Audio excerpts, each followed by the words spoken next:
Alright guys, got the motor off the stand, got all the stuff out here. I'm going to put it on the back side of the motor, flywheel, clutch, bolt kit,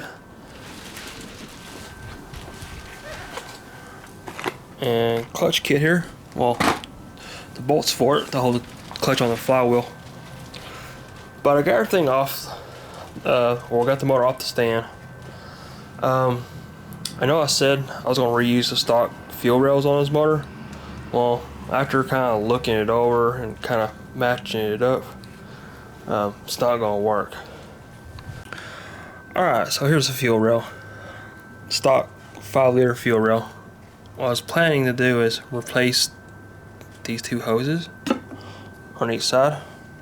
See? There you go. Well, then looking it over, these where the injector goes into, this camera focus on it, well, they're at an angle. That's going to be a problem right there. And these mounting points aren't correct either, but I wasn't really too worried about that. Well, the biggest concern is these guys here, they're at an angle, so it's not going to work. It's going to create a leak.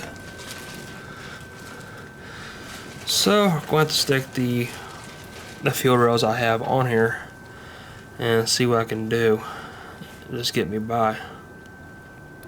So I might do a little research on that. And the injector rails I did get for it, the L-Brox, they're going to get a special clip to mount up to these, so they make a special clip for this intake, so I'll have to look online and see if I can find that. And we'll just have to run the L-Brox, which is perfectly fine. I just want to use the stock for right now to get me by till I'm able to upgrade the fuel system, but that's not going to happen. There you go. Got the new motor mounts on. They're all ready to roll. And here on the K member, I marked where the motor is going to go into. It's the first slots towards the front of the motor, or front of the car. Push the car back.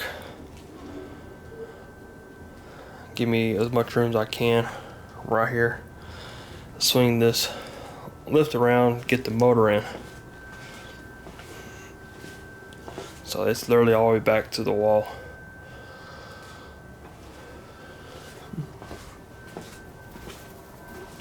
So, alright guys, I'm gonna get started and put on the flywheel and clutch. And I got all the bolts. Hopefully all the bolts are correct. That's what came up for this motor. So let's get after it. Alright guys, the flywheel I got here, it's a 157 tooth billet steel 4 performance flywheel. Got it from Summit. It's a really nice piece. I ran the same, well, it's not the same one, but I ran one similar in the 302, 306, but it wasn't billet steel. It was just a steel flywheel. So on this motor, we're going to run a billet steel in it. Hardware, ARP.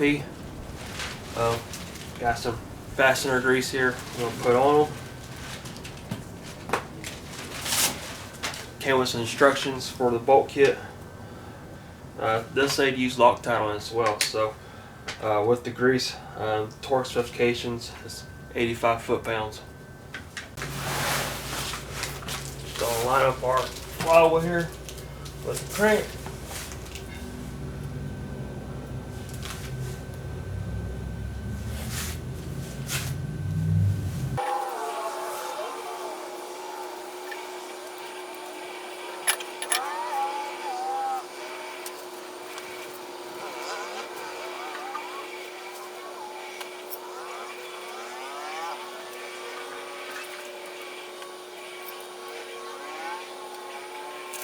Alright guys, so I haven't got the clutch on yet. You're probably wondering why I was putting this flywheel on. I didn't put my block plate on. Well, I forgot to put my block plate on. So I take the flywheel back off and put it on. And now we are good to go. Now we can put the clutch on. Gotta love it. Alright guys, so I'm getting ready to bolt the clutch on now. I just want to show you the clutch I got for the car. It's a XTR Stage 4. Got off eBay. Before y'all say anything about eBay parts, but I just want to give this clutch a try. I mean, for 140 bucks, it's a really good deal for a clutch, and everything looks great. I mean, it's like pretty decent quality parts here. The reason why I went with this clutch is there's a few guys in the Foxbody club I'm in run these clutches in their TKOs, and they love them. So why not give it a try for 140 bucks? Give this clutch a try and see how it does. And the guys that run these clutches are making 500 wheel, so they're not making 300 or 400 horsepower. They're making 500 wheel at least with these clutches. So gonna give this clutch a shot and hope for the best. They all say it grabs, and haven't had any issues with it. Has great pedal feel with engaging and disengaging. So just give it a shot and see how it goes. I mean, it's not that hard to put a clutch in these cars. Considering I really don't have no exhaust to mess with. I pull a T5 out in 45 minutes, so really no big deal if this clutch fails 4,000 or 5,000 miles down the road. But we're just going to run it and see how it goes, and of course I'll give you my feedback on it. So comes with a new clutch plate, or disc I mean. Pressure plate, and you get the new I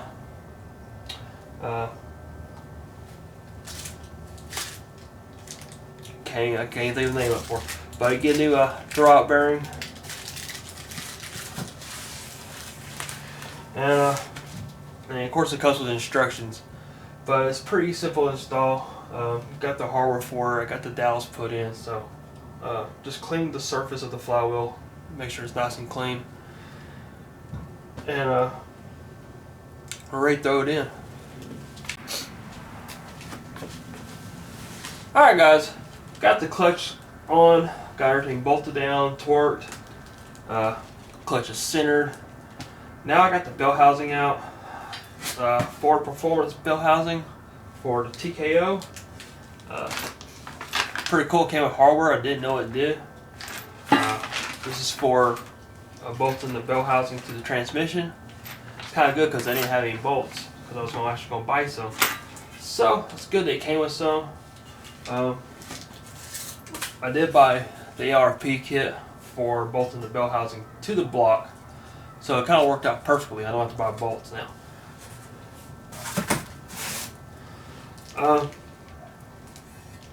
The one thing I noticed about this bell housing is quite a bit of casting on it. It's nice and all, but it's got quite a bit of casting on it. But other than that, it looks pretty good. Got our guy here for our pilot, for our clutch. Pressing the clutch in, put our pilot bearing on.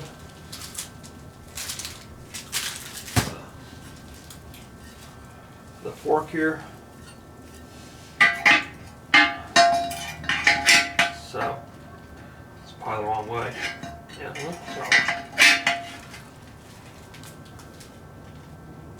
yeah, should work. I was kind of curious if it was going to work on these T5 fork will work on this or not, but looks like it will. So what we're going to do is just going to get everything all greased up here and get these bolts together and start bolting this guy up to the block. So I got the bell housing on, everything's torqued down, everything looking good. Didn't miss anything that time. Got everything on. Got my starter down there. Got it cleaned up. Some of y'all may know I'm running a high torque mini starter on this motor. Well, I ran it on the 306, but it should be no issue with this motor. I just gotta find the bolts, and we can bolt it up. And I just need to throw the plugs in it, and we will be ready to throw the motor into the Mustang. I should have plenty of room. It's starting to get pretty chilly outside. I got the garage all closed up. Got my little space heater. Surprisingly, it's actually heating this garage up, but it's doing the job. So, like I said, I'm gonna put the plugs into the motor, put the starter, and that should be about it. Everything else I can do with the motor in the car. Trying to do as much I can out here, because it's just a lot easier. But that's it, guys. I'm just gonna throw a starter in, put the plugs in, and we should be about ready to throw the motor in the car. We are ready to get this motor in the car. Got everything done to it. Put the plugs in, got the starter put in, so everything is ready to drop her in. So I'm gonna throw you guys up on a tripod, and hopefully it won't be too hard to get her in. I got like minimum space to work with here. Once I open the garage door, but still, it kind of just drops off right there. But I think we can make it work.